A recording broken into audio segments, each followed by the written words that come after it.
We're here on a warm, lovely afternoon on Bali to talk mobile backhaul. And my guest now is Patrick Donegan, Chief Analyst for Heavy Reading.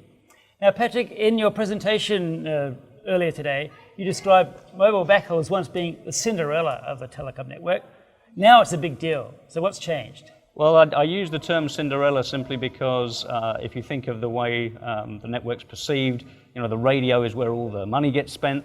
The core is where all the cool, clever services get designed and implemented, and that's why I use the term Cinderella, because the transport guys tend to be thought of as the guys that just provide the pipe in between. But as we'll discuss, that's changing somewhat. So what happens? What do operators have to do to make that work? Well, the thing is that as you want to grow capacity, for example, with LTE advanced features like COMP and EICIC, and as you want to improve and roll out new services, whether that be VoLTE, whether that be services like LTE broadcast, things like that, the backhaul actually has to man up. It has to step up, and it has to do a lot more intelligent things than it's previously had to. For example, with some of the LTE advanced features and with LTE broadcast, you're going to need phase synchronization, which is much more challenging to implement. With frequency synchronization that's been used up until now, what goes on in the network traffic doesn't affect frequency synchronization at all. With phase synchronization it does, so you suddenly need your network elements to be much more intelligent for on-path support of phase synchronization.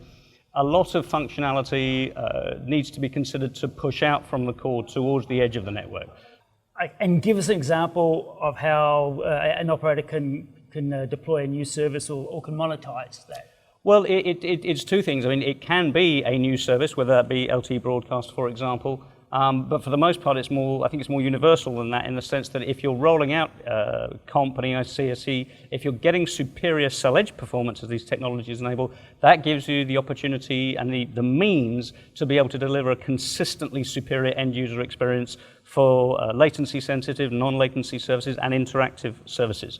So these capabilities that require this superior intelligence in the backhaul, this capability is going to be an enabler for high standards of delivery across the service suite, as well as specific services or applications. And that also includes not just 4.5G, but 5G, right?